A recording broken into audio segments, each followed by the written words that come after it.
Thanks, Jen. Can you hear? For those who know me, I hate to stand behind the podium, so I'm going to try to walk around. Can you hear me okay? Yes, good. First of all, thanks for inviting me, and a special shout out to IEC. This is an incredible crowd. You've got an incredible organization. That's one of the most amazing boards I've seen. So many people representing so many parts of the community. Well done. You know, an organization is only as good as its board, its staff, its volunteers, but also the person who leads it is critical to that success. So shout out to Jen, big time. And hats off to the amazing work you've done in so many different ways.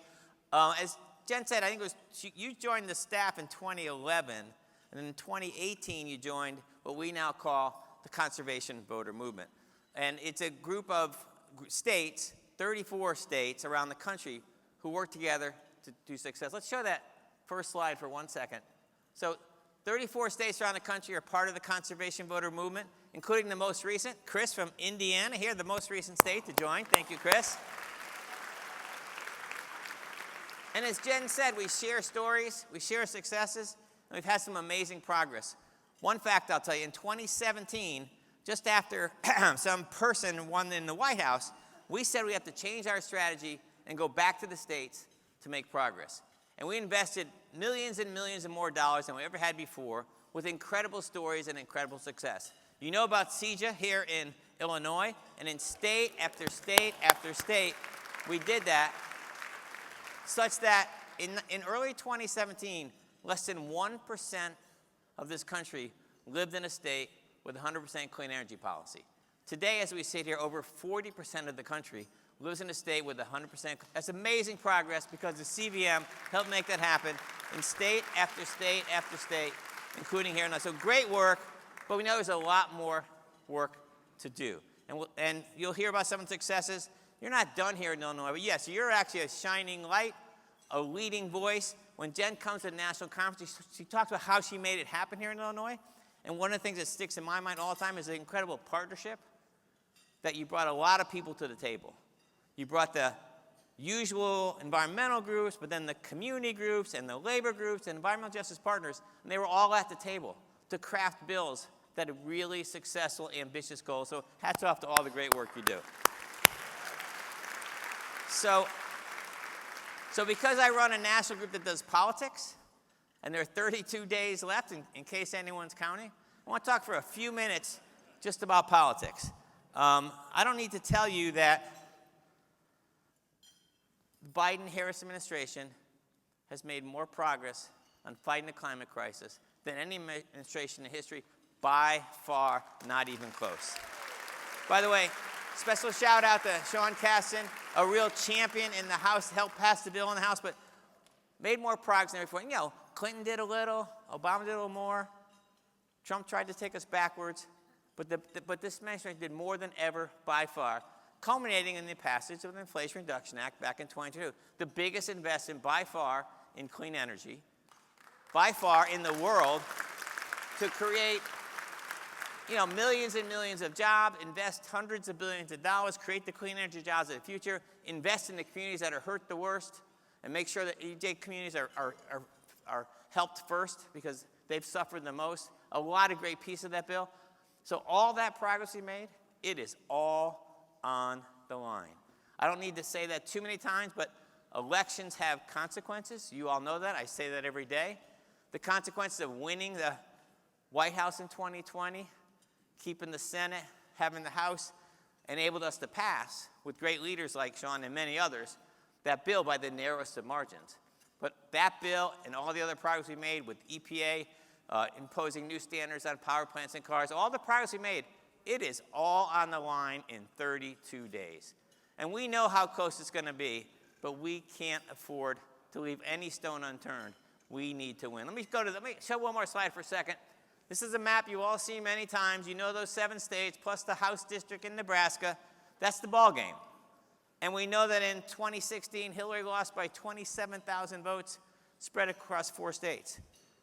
Biden won by about 40,000 votes spread across 4 states. We would have won the House, but for 6,500 votes spread across a few districts. So it is going to be incredibly close.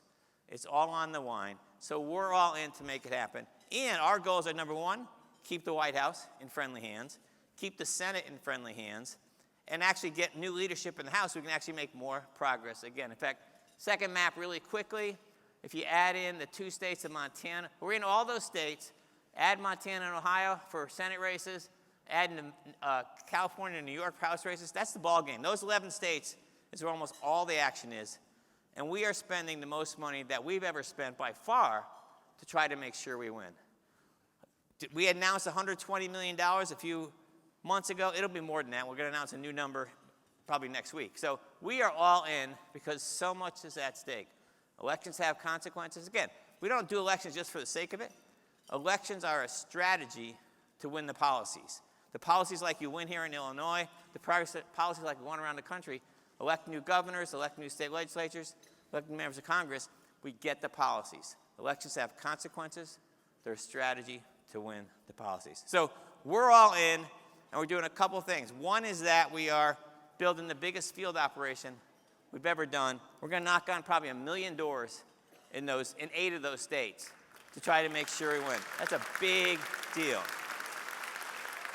Good old-fashioned shoe leather, talking to people in their homes. Some need persuasion. Most need to be dragged out and go vote. So all that work is being done with our field program. We're also doing some very targeted advertising on the climate issue. So there's some subsets of folks. We want to make sure they hear about the records. Because it's surprising to know not as many people know how good the Biden-Harris administration is. And they actually forgot or never saw how bad Trump was. Because he was clearly the worst president ever. So it's our job to remind them.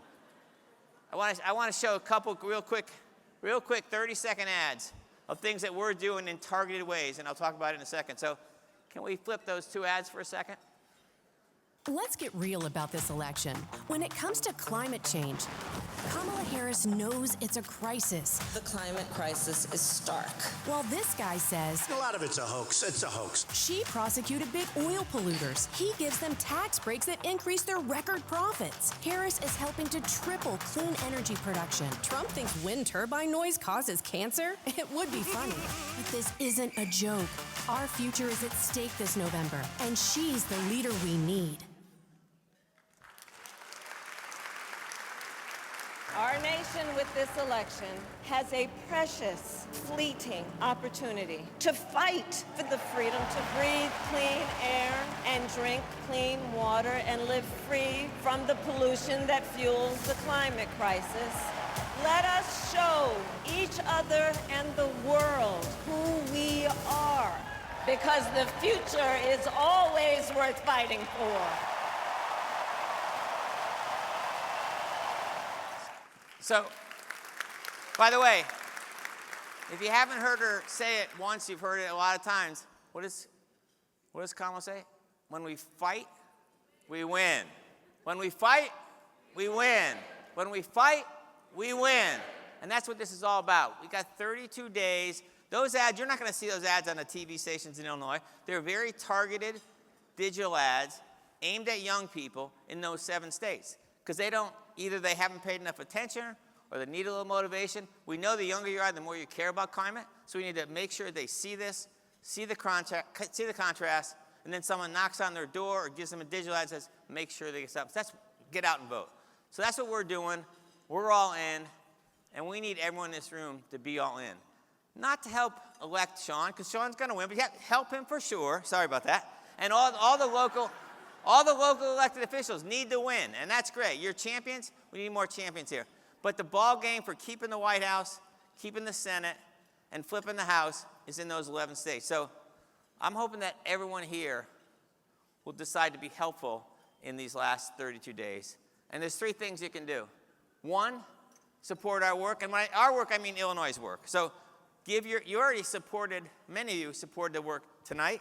I'll bet you'll be pitched for more. Actually, there's a little card. Jen was really quick when she did the pitch earlier, but it'll probably be another pitch. But support this fantastic organization. There's stuff on the table. There's QR codes. There's many ways you can do it. You can bid on things out there. It's an amazing organization. You all helped make it so great. Make sure you support it. That's number 1. Number 2, how many of you give to candidates? Ever give a contribution to a candidate?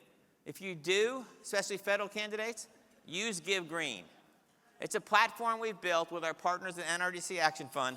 We've raised over $50 million this cycle for candidates that we care about to elevate them as champions, to make sure your money goes to support candidates who are good on the environment, and the environmental community builds power as a part of that. But third, and probably most importantly, so give your money, give to candidates via Give Green, but give your time. Spend some time in the next 32 days helping us win in those 11 states, particularly the presidential states, but others as well. I looked at my I think it's 82 miles to Milwaukee, I think it's 122 miles to Madison, 220 miles to Detroit. They're right around you saw the map. They're not far. You all can help in many ways. You can sit at your couch and make phone calls. You can sit at your couch and do postcards to people, voters. These are all tactics that we get people involved in. So make some phone calls, send some postcards, go knock on some doors, drive to those places. That's the best thing and get your friends to do the same thing. There's this cool new term called relational organizing. It's basically get your friends to get involved as well. Everything's on the line. We know the stakes. We've made incredible progress here in Illinois and many states around the country. We've made amazing progress in the Congress, but it is all on the line. Elections have consequences. Remember for 1 second where you were on November 8th, 2016. Close your eyes for a second. Think about where you were, because it's something you never forget. You never forget. We all know where we were. That was the night Trump won. Most of us didn't see that coming. I certainly didn't. We cannot let that happen again. Horrible thought, right? In the next 32 days, this is up for grabs. We can definitely win, but it's going to be that close. Every single thing that everyone who does is going to add up. So thank you for what you've already done, and please do more between now and November 5th. Thanks, folks. Let's get it done. Let's get it done.